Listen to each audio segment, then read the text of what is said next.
Assalamualaikum warahmatullahi wabarakatuh. Sahabat peradaban yang dirahmati Allah Subhanahu wa Ta'ala. Pada video kali ini, sekarang kita akan membahas Kerajaan Islam Goa. Kerajaan Islam ini biasa disebut juga Kerajaan Goa Talo atau Kerajaan Makassar. Kenapa? Karena Goa dan Talo adalah merupakan dua wilayah yang terletak di Sulawesi Selatan, yang sempat memiliki pemerintahan masing-masing karena dipisah, namun akhirnya menggabungkan diri lagi menjadi Kerajaan Goa Talo. Kemudian disebut Kerajaan Makassar karena wilayah Goa dan Talo sekarang itu terkenal dengan nama Makassar. Sama seperti kerajaan Islam sebelumnya yang pernah berhadapan dengan kekuatan Eropa, kerajaan Islam Goa juga pernah berhadapan langsung dengan penjajah Belanda yang waktu itu menamai organisasi dagangnya dengan VOC. Di mana kali itu VOC sedikit berpikir kembali untuk menyerang kerajaan ini, di mana kekuatan militer dari kerajaan Islam Goa Talo terlihat sangat kuat. Akhirnya VOC lebih memilih membuat mundur kerajaan Ternate terlebih dahulu dan Portugis dari wilayah Ternate sebelum akhirnya memonopoli wilayah Goa. Pertahanan yang luar biasa dari kerajaan Islam Goa ini menjadi menarik untuk dibahas. Sebelum dilanjutkan, sahabat dapat membantu dengan klik tombol subscribe dan aktifkan lonceng agar mendapatkan informasi terbaru dari media peradaban Islam. Kerajaan Islam Goa adalah sebuah kesultanan yang terletak di wilayah Sulawesi Selatan atau yang terkenal sekarang dengan kota Makassar. Beberapa sumber mengatakan bahwa kerajaan ini berdiri sejak abad ke-14 atau lebih tepatnya pada tahun 1320 Masehi. Kerajaan ini mencapai puncak kejayaannya bersama Kerajaan Talo sebelum digabung pada tahun 1511 hingga 1669 Masehi. Di mana ketika itu kerajaan ini memegang kekuasaan yang diakui dari sisi militer dan perdagangannya atas wilayah timur Nusantara, khususnya wilayah Pulau Sulawesi. Kerajaan Islam Goa resmi mengadopsi Islam sebagai agama resmi pada tahun 1607 Masehi. Ketika itu Raja Kerajaan Islam Goa sedang dipimpin oleh Sultan Alauddin, di mana sang raja langsung mengubah gelar raja menjadi sultan dan meresmikan Islam sebagai panduan pemerintah Kerajaan Islam Goa. Kekalahan Kerajaan Islam Goa dalam peperangan melawan Belanda atau VOC pada tahun 1669 Masehi mengakibatkan banyak lepasnya wilayah kekuasaan Kerajaan Islam Goa di luar Sulawesi Selatan. Secara bukti genealogis atau ilmu nasab dan arkeologis atau ilmu kebudayaan, pembentukan Kerajaan Goa terjadi pada sekitar tahun 1320 Masehi. Dalam naskah Lontara Paturioloang Goa yang ditulis dalam bahasa Makassar dan disusun kemungkinan tahun 1538 Masehi, yang berisi menguraikan riwayat raja-raja Goa, menyebutkan bahwa keturunan penguasa kerajaan Goa berawal dari perkawinan tumanurung atau yang secara makna dapat diartikan orang tidak diketahui asal-muasalnya secara pasti, dengan seorang bangsawan yang hanya dikenali dengan Karaeng Bayo sebagai perkawinan antara wanita bangsawan setempat dan penguasa. Kemudian bangsawan-bangsawan Bate Selapang yang berjumlah 9 desa bersepakat membentuk pemerintahan dan mengangkat mereka berdua suami istri sebagai penguasa. Selanjutnya pada masa Raja ke-6 yaitu Raja Tunatakalopi atau Harya Tarunaba, kerajaan Goa dibagi menjadi dua karena raja melihat seperti ada perang tahta antara kedua putranya. Kerajaan Goa diberikan kepada anaknya yang bernama Batara Goa, sementara Karaeng Loe Sisero diberi wilayah yang disebut Talo untuk membangun pemerintahannya sendiri di sana. Dari pemisahan itu terjadilah persaingan dua kerajaan di Sulawesi Selatan. Namun dalam catatan sejarah mengatakan bahwa kerajaan Goa lah yang semakin berkembang dan dapat meluaskan wilayahnya. Akhirnya pada Raja ke-9 di kerajaan Goa, yaitu Daeng Mantanre Karaeng Tumparisi Kalona yang berkuasa dari 1511 sampai 1546 Masehi, terjadi kesepakatan damai antara kerajaan Goa dan Talo. Bahkan isi perdamaian itu juga diikuti dengan penyatuan kekuasaan antara kerajaan Goa dan Talo, sehingga akhirnya disebut Kerajaan Goa Talo. Dalam penyatuan Kerajaan Goa Talo, dicapai kesepakatan lain adalah posisi raja dipegang oleh keturunan Goa dan posisi pembantu raja atau Perdana Menteri diisi oleh keturunan-keturunan Talo. Penguasa Kerajaan Goa Talo berikutnya adalah Karaeng Tunapalangga. Raja ke-10 ini memerintah dari tahun 1546 sampai 1565 Masehi.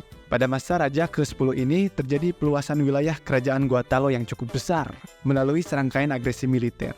Pada masa pemerintahannya, Kerajaan Goa Talo dapat mengalahkan seluruh pesaingnya di pesisir barat dan memperluas pengaruhnya hingga ke seluruh Sulawesi Selatan. Bahkan ada yang hingga Sulawesi Utara, diantaranya adalah Wajo, Sompeng, Alita, Mandar, dan Toli-Toli. Kemudian selanjutnya pada abad ke-15 Masehi, pelabuhan Kerajaan Goa Talo akhirnya ramai menjadi pusat lalu lintas perdagangan internasional. Karena merupakan tempat persinggahan para pelayar dari Sumatera, Jawa, dan Maluku ketika itu. terutama para pedagang rempah-rempah. Berbagai bangsa datang untuk mengadakan perdagangan di wilayah kerajaan Gua Talo, termasuk di dalamnya para pedagang dari keturunan Muslim. Catatan sejarah mengatakan pada Raja ke-10 ini, di kerajaan Gua Talo telah terdapat beberapa kampung Muslim yang dihuni para pendatang dari Campak, Johor, Minangkabau, Pahang, dan Patani. Peluasan pengaruh kerajaan Gua Talo di pesisir barat juga memicu respon agresif dari kerajaan Bone di sebelah timur. Akhirnya terjadi perang antara kerajaan Bone dan kerajaan Gua Talo pada tahun 1560. Dengan hasil kekalahan pada kerajaan Gua Talo pada tahun 1565 dan Raja Tuni Palangga dan pelanjutnya Karaeng Tuni Bata mati pada pertempuran itu. Pada masa ke-11, yaitu Karaeng Tuni Jalo, anak dari Karaeng Tuni Bata, berkuasa dari 1565 sampai 1590, sebuah masjid sudah berdiri di sebuah kampung Muslim di daerah Mangalekana. Di sini secara perlahan Islam mulai mempengaruhi sosial dan politik setempat menjadi lebih baik. Pada awal abad ke-16, beberapa ulama akhirnya diutus dari Minangkabau untuk berdakwah di kerajaan Talo. Di antara ulama adalah Khatib Sulung, Khatib Bungsu, dan Khatib Tunggal. Pembagian dakwah dari 3 ulama ini adalah Khatib Tunggal yang ditugaskan untuk berdakwah orang-orang kerajaan, sementara Khatib Sulung dan Khatib Bungsu ditugaskan berdakwah untuk masyarakat-masyarakat sekitar. Akhirnya pada tahun 1605 Masehi, Perdana Menteri Gua Talo yang bernama I Maling Kangdaeng Yonri masuk Islam dan mendapat gelar Sultan Abdullah Awalul Islam. Tidak lama setelah itu, Raja Gua Talo ke-14 ketika itu, Raja I Mangarangi dan Mandrabia juga masuk Islam dan mendapat gelar Sultan Alauddin. Kemudian Sultan Alauddin ini terus mempelajari lebih dalam tentang Islam. Setelah 2 tahun masuk Islam, pada tahun 1607 Masehi, Sultan Alauddin membuat keputusan bahwa Islam menjadi agama resmi kerajaan Gua Talo dan merubah status kerajaan Gua Talo menjadi Kesultanan Gua Talo. Sultan Alauddin juga ikut melakukan penyebaran Islam dengan mengutus ulama-ulama melakukan dakwah keluar Kesultanan Gua Talo. Dari banyak wilayah yang menerima, ada 4 wilayah di Pulau Sulawesi yang tidak menerima juga. Di antaranya adalah Bone, Sompeng, Wajo, dan Sindereng yang tergabung dalam keturunan asli Bugis. Pada tahun 1608, terjadilah perang antara gabungan pasukan Bugis tadi dengan Kesultanan Gua Talo. Pada tahun 1608, peperangan dimenangkan oleh pasukan gabungan Bugis.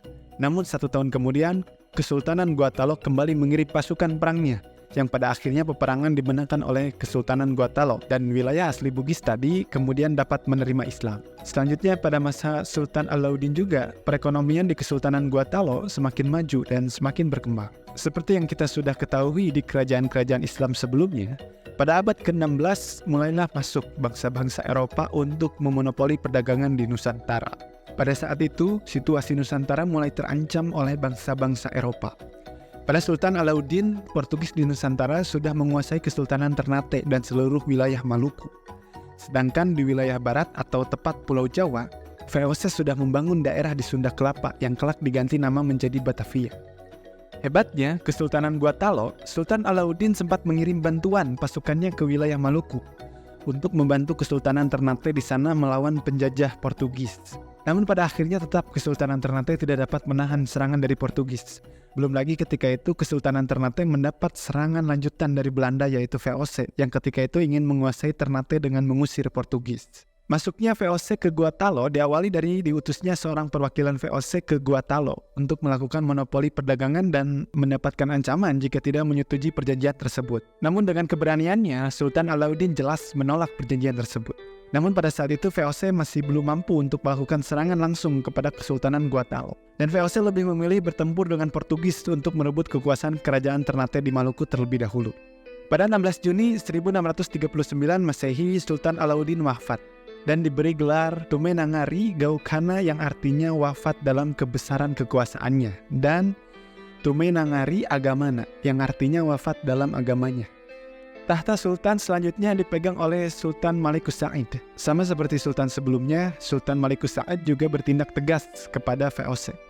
Kepemimpinan Sultan Malikus Said kemudian berakhir ketika beliau wafat pada tahun 1653 Masehi. Dan dilanjutkan tahta Sultan oleh I Malombasi Daeng Matawang yang diberi gelar Sultan Hasanuddin. Pada saat kepemimpinan Sultan ke-16 yaitu Sultan Hasanuddin, VOC sudah berhasil menaklukkan Portugis di Maluku. Jadi hampir seluruh wilayah Maluku dikuasai oleh VOC.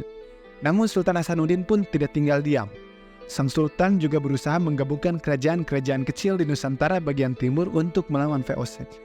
Ketegangan persaingan di Pulau Sulawesi dan Maluku pun semakin memanas antara VOC dan Kesultanan Gua-Talo menguasai pantai timur Nusantara. Sudah hampir puluhan tahun, VOC pun tidak berani meluncurkan serangan Kesultanan Gua-Talo karena Sang Sultan Hasanuddin yang juga terus memperkuat armada militernya. Munculnya kesempatan VOC untuk menyerang Kesultanan Gua-Talo pada tahun 1660, di mana saat itu di Kesultanan Gua-Talo terjadi pemberontakan yang dipimpin oleh Arung Palaka, seorang bangsawan dari gabungan Bone tadi. Kesultanan Gua-Talo lalu mengirim beberapa pasukan untuk menyelesaikan pemberontakan itu. Namun ternyata Arung Palaka dan pasukannya langsung meminta perlindungan kepada VOC. VOC pun jelas langsung mengabulkan tawaran Arung Palaka dan menjadikan Arung Palaka sebagai sekutu untuk menyerang Kesultanan Gua-Talo. Di tahun yang sama, 1660 Masehi, tak lama setelah kekuatan Kesultanan Gua-Talo sedikit berkurang karena pemberontakan pasukan Arung Palaka, VOC langsung mengerahkan 31 pasukan kapalnya untuk menyerang Kesultanan Gua-Talo di Pelabuhan Somba Opu. Dari pertempuran yang sengit pada tahun 1660 Masehi, memaksa kedua belah pihak untuk menyepakati perjanjian damai. Namun ternyata perjanjian damai ini tidak meredakan suasana di Nusantara bagian timur itu. Baik Kesultanan Gua-Talo maupun VOC ternyata sama-sama memperkuat pasukan militernya terus. Selanjutnya pada tahun 1666 Masehi, pertempuran selanjutnya terjadi. VOC langsung mengirim pasukan terkuatnya yang dipimpin oleh admiral bernama Cornelis Spelman yang dijuluki oleh orang-orang Nusantara si tukang adu domba. Pasukan VOC ini juga diperkuat kembali oleh pasukan pemberontak Kesultanan Gua-Talo, yaitu pasukan Arung Palaka tadi. Terjadilah kembali peperangan yang begitu hebat di Pelabuhan Somba Opu. Pada peperangan tahun 1660 Masehi ini, baik di darat maupun di laut, Kesultanan Gua-Talo mengalami beberapa kali kekalahan yang telak. Kemudian VOC menawarkan sebuah perjanjian dengan Kesultanan Gua-Talo, dikenal dengan Perjanjian Bongaya. Sempat bertahan kurang lebih 1 tahun dari pertempuran yang luar biasa. Alhasil, perjanjian ini disepakati oleh Sultan Hasanuddin dan Cornelis Spelman pada tanggal 18 November 1667 Masehi. Keberanian mengusir penjajah ini dilanjutkan oleh Sultan Hasanuddin di tahun berikutnya, yaitu 1667. Sultan Hasanuddin kembali mengerahkan pasukan untuk melawan 2 pasukan, yaitu VOC dan pasukan Arung Palaka. Pelanggaran perjanjian Bongaya itu membuat pasukan VOC yang dipimpin oleh Cornelis Spelman pada tahun 1668 memfokuskan penyerangan untuk menurunkan Sultan Hasanuddin dari tahtanya. Akhirnya Sultan Hasanuddin pun dapat diturunkan dari tahtanya pada tahun 1669. Kemudian posisi Sultan digantikan oleh Sultan Amir Hamzah. Sempat terjadi beberapa kali perlawanan kepada VOC dan pasukan Arung Palaka. Namun pada akhirnya perjanjian Bongaya ini dapat diterapkan secara total pada masa Sultan Abdul Jalil. Sultan Hasanuddin akhirnya wafat pada tahun 1670 Masehi. Beliau dijuluki The Hengist van het Oosten atau ayam jantan dari timur oleh Cornelis Spelman. Dalam bahasa Makassarnya, Jangang Palakina Buta Irayaya. Gelar ini diberi karena keberanian Sultan Hasanuddin dalam melawan pasukan Belanda VOC dan pasukan Arung Palaka. Dari Kesultanan ke-17 ini hingga Sultan ke-35, Kesultanan Gua-Talo berada di bawah kekuasaan Belanda secara total. Terakhir, sistem pemerintahan mengalami transisi pada masa Sultan Kesultanan Gua ke-36, yaitu Andi Ijo Karaing Lalolang atau Sultan Muhammad Abdul Qadir Aiduddin, di mana Sultan ini menyatakan Kesultanan Gua akhirnya bergabung menjadi bagian Republik Indonesia yang merdeka dan bersatu, dan berubah bentuk dari kerajaan menjadi daerah tingkat 2 Kabupaten Gua. Sehingga dengan perubahan tersebut, Sultan Muhammad Abdul Qadir Aiduddin pun tercatat dalam sejarah sebagai Sultan Gua terakhir dan sekaligus Bupati Kabupaten Gua pertama. Kesultanan Gua-Talo menjadi kesultanan atau kerajaan Islam di Nusantara yang sangat berpengaruh di Nusantara. Tempat yang strategis dan kekuatan militer kesultanan yang sangat kuat menjadi Kesultanan Islam Gua-Talo sangat sulit ditaklukkan oleh penjajah dari Eropa. Kemudian kesultanan ini juga termasuk kesultanan yang menjadi pusat penyebaran Islam di Nusantara juga. Bahkan Kesultanan Gua-Talo juga dapat membantu kesultanan-kesultanan Islam lain yang sedang dalam penyerangan bangsa Eropa ketika itu. Keberanian Sultan, khususnya Sultan Hasanuddin dan rakyatnya, membuat Kesultanan Gua-Talo mengalami masa keemasan pada masa itu. Kesultanan Gua-Talo menjadi pusat ekonomi di daerah timur Nusantara. Kesultanan Gua-Talo menjadi pusat penyebaran Islam juga di Nusantara dan menjadi kesultanan yang sangat disegani oleh bangsa Eropa, khususnya bangsa Belanda dengan VOC-nya. Sahabat peradaban Islam, sampai di sini kisah yang dapat kami sampaikan. Semoga dapat menjadi tambahan pengetahuan bagi sahabat dan mohon maaf apabila ada kesalahan. Sahabat dapat bantu dengan klik tombol subscribe dan aktifkan lonceng agar mendapatkan informasi terbaru dari media peradaban Islam. Semoga Allah Subhanahu wa taala membalas kebaikan sahabat semua. Amin amin ya rabbal alamin. Wassalamualaikum warahmatullahi wabarakatuh.